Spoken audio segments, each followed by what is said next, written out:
I believe before this is all said and done with Chicago, I believe before it's all said and done with it, I don't know how many years from now we're going to find this out, but I very much believe that it's going to be revealed at some point in time that there was a mercenary army that was hired and employed by either the state government of Illinois or the city government or possibly even the federal government to go in and systematically reduce the population of black folks in Chicago. There's no way you're going to convince me that all of these murders are the result of angry black males. When you have cameras on every major intersection in Chicago, I spend a lot of time in Chicago, there's no way you're going to get away with a murder in that city and it not be recorded. This is being orchestrated by the government.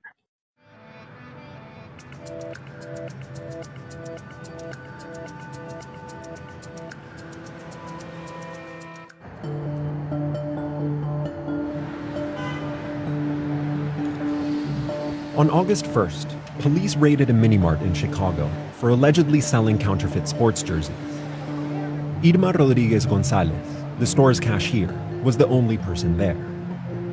Cuando estaban tomando mi información, yo escuché como que alguien dijo que habían venido los del Homeland.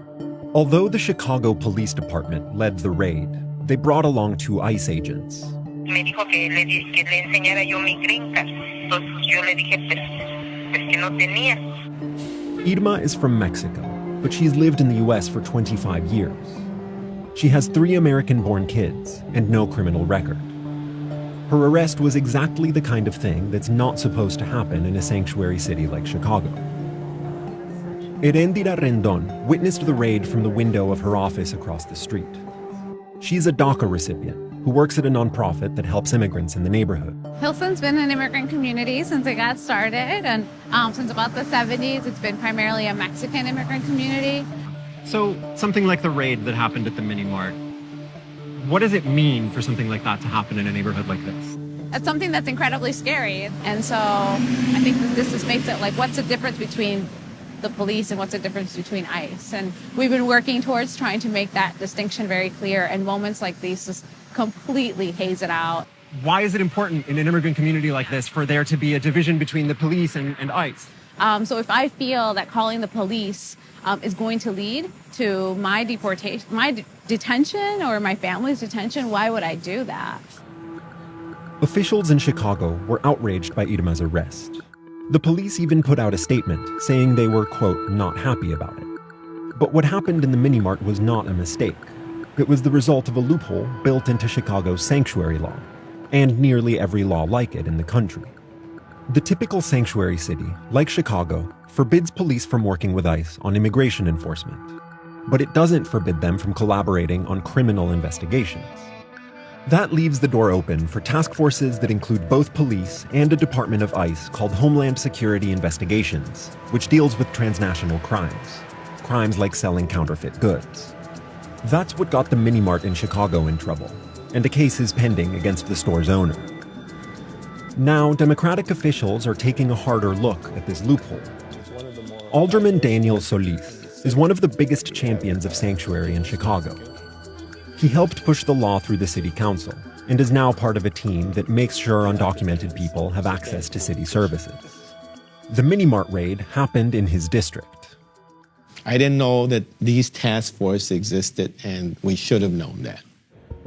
But it turns out that Solis isn't completely opposed to police working with ICE.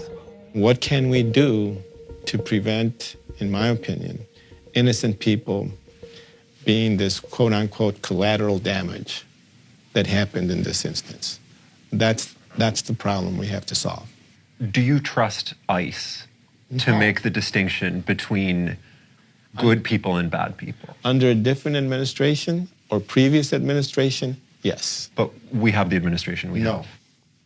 They've been giving marching orders. They've been given the green light. Get these people out. Does that mean that there should be absolutely no cooperation between the Chicago police and ICE?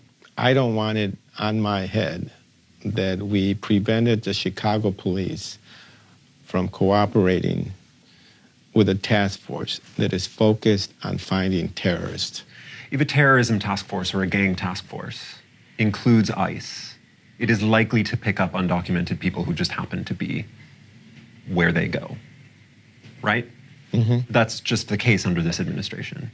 So can such task forces meet your standard? I can't potentially jeopardize or sacrifice the well-being of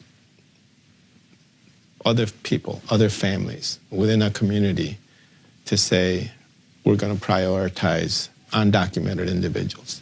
Do you think it's misleading to call Chicago a sanctuary city? Well, Chicago is a welcoming city. That is our ordinance. But whether it's welcoming city or sanctuary city, I'm proud of what we've got. And I'm committed to fixing it if there's a problem with it. There's nothing any city can do to keep ICE off its streets entirely. But the fact that police would actively work with ICE in a place like Chicago is enough to question the city's right to call itself a sanctuary. There's really no city that can be a sanctuary. I wish we could stop ICE from coming into our neighborhoods and into our communities, but we can't. But what we can do is make sure that the city doesn't make it any easier on them. Idema's case is working its way through the immigration courts. Meanwhile, she's sitting in a county jail some 60 miles north of Chicago. Desde que estoy aquí no he visto ni la luz del sol. Todo el tiempo que yo llevo aquí encerrada no he salido para nada hacia afuera, ni a un patio, ni a nada. Nos tratan pues como si fuéramos criminales, o sea, y no lo somos.